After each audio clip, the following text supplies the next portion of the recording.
After a 2-year hiatus because of the pandemic, an event to bring awareness to substance abuse in kids. It's coming back to Carthage, and it's coming back with a new twist.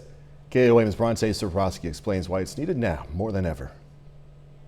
Over 100,000 Americans died of a drug overdose in 2021, more than any other year. And then during the pandemic, mental health declined and substance misuse increased. It's an issue that the Alliance of Southwest Missouri doesn't take lightly.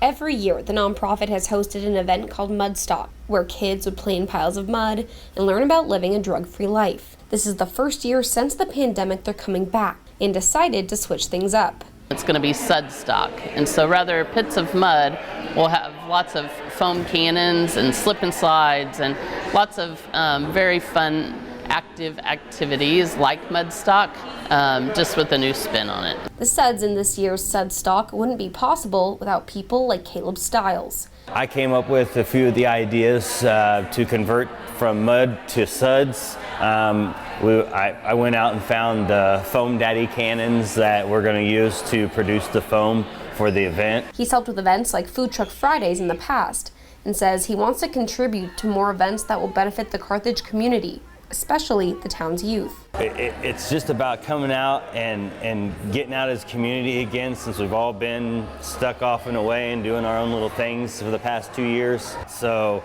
the more we can provide avenues for people to get out of their houses and exercise, substance abuse awareness, community awareness and things, it's good.